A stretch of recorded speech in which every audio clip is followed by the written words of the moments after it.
Greetings. இந்த டிவோஷனில் நம்ம ஒசியா புஸ்தகத்திலேருந்து பார்க்க போகிறோம். ஒசியா புஸ்தகத்தில் முதலாவது அதிகாரத்துலேருந்து நம்ம பார்க்க போகிறோம். இந்த புஸ்தகத்தினுடைய கருத்து என்னன்னா, இந்த இடத்துல என்ன நடந்துட்டு இருக்குன்னா, ஒசியாங்கிற ஒரு நபரை வந்து கர்த்தர் வந்து ஒரு வேசியை வந்து போய் கல்யாணம் பண்ணி, அந்த கல்யாணம் பண்ண பெண்ணிடத்துல வந்து பிள்ளைகளை பெற்றுக்கொள் அப்படின்னு கர்த்தர் வந்து ஒசியா கிட்ட சொல்றாரு. ஸோ ஒசியா போய் அதை செய்யும் பொழுது ஒசியாக்கு வந்து பிள்ளைகள் பிறக்கிறாங்க. அதுல வந்து 9வது வசனத்துல வந்து கர்த்தர் வந்து சொல்றாரு, ஒசியா 1:9, அப்பொழுது அவர், இவனுக்கு லோகமி என்னும் பெயரிடு, ஏனெனில் நீங்கள் என் ஜனம் அல்ல, நான் உங்கள் தேவனாய் இருப்பதல்ல அப்படின்னு கர்த்தர் சொல்றாரு. நீங்கள் என்னுடைய ஜனம் அல்ல, நான் உங்களுடைய தேவன் அல்லன்னு கர்த்தர் வந்து அந்த இடத்துல அந்த அந்த நாமத்துக்கு வந்து கர்த்தர் வந்து அந்த விளக்கத்தை கொடுக்குறாரு. ஏன் அதை அவர் அங்கே பண்றாருன்னா, இஸ்ரவேலில் வந்து அந்த காலகட்டத்தில் இஸ்ரவேலில் நார்தர்ன் இஸ்ரேலையும் சரி, சதர்ன் இஸ்ரேலையும் சரி, அந்த இடத்துல வந்து விக்கிரக ஆராதனை வந்து பயங்கரமா இருந்துச்சு.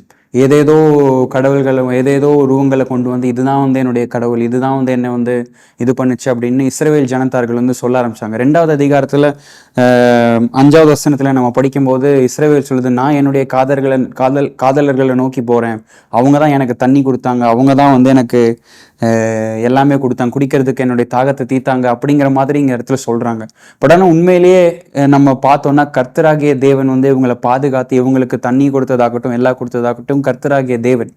ஸோ அந்த இடத்துல அப்படி சொல்லும் போது கர்த்தர் அதே வசனத்துல 1வது அதிகாரம் 10வது வசனத்துல கர்த்தர் சொல்றாரு, எந்த இடத்துல நான் வந்து நீங்க என்னோட ஜனம் அல்ல, நான் உங்களுடைய தேவன் அல்லன்னு சொன்னனோ, அதே இடத்துல நீங்கள் என்னுடைய ஜனம், நான் உங்களுடைய தேவன் அப்படிங்கிறத அந்த இடத்துல நான் சொல்லுவேன் அப்படிங்கிறாரு. ஸோ கர்த்தருடைய அன்பு வந்து மிகப்பெரிய அன்பு. கர்த்தருடைய அன்பு வந்து கர்த்தர் வந்து சிட்சிக்கிறாரு, தன்னுடைய ஜனங்களை சிட்சிக்கிறார். அதே சமயத்துல அவங்க இந்த ஜனங்களை வந்து அவர் கைவிடலை, அந்த ஜனங்களை திரும்ப அவர் மீட்டுக் கொள்கிறார். ஐசையா 43வது அதிகாரத்துல வந்து கர்த்தர் சொல்றாரு, நான் உருவாக்கின ஜனம் இஸ்ரவேல், நான் அவங்களை மீட்டெடுத்த தேவன், அவர்கள் என்னுடையவர்கள் அப்படின்னு கர்த்தர் வந்து உரிமையா அந்த இடத்துல அவர் சொல்றதை நம்ம பார்க்கிறோம்.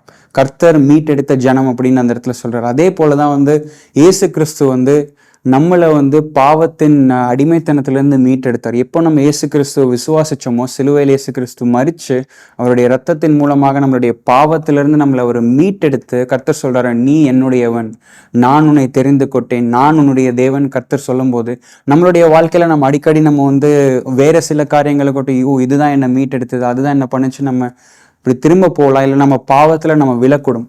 அந்த விழக்கூடிய நேரத்துல வந்து கர்த்தருக்கு நான் தகுதியற்றவன், கர்த்தர் என்னை எடுத்துக்கொள்ள மாட்டார், என்னை வந்து நான் தகுதியற்றவன்னு நம்மளே இருந்து தள்ளி வச்சுக்க முடியும். ஆனா கர்த்தர் வந்து அப்படிப்பட்ட கர்த்தர் இல்லை. கர்த்தருடைய அன்பு வந்து நம்ம பாவிகளா இருக்கும் பொழுதே கர்த்தருடைய அன்பு வந்து சிலுவையில நமக்காக அவர் வெளிப்படுத்தினார். அதே மாதிரிதான் கர்த்தர் சொல்றாரு, அந்த இடத்துல இருக்கும்போது நம்ம கர்த்தரை திரும்பும் போது கர்த்தர் சொல்றாரு, நீ என்னுடையவன், நான் உன்னை மீட்டு கொண்ட தேவன் அப்படின்னு. ஸோ அப்படி நம்ம இருக்கும்போது நம்மளுடைய வாழ்க்கை வந்து கர்த்தருக்குள்ள வந்து மிக அருமையாக இருக்கும், கர்த்தரோடு கூட நம்ம நடக்கும்போது. ஆமென்.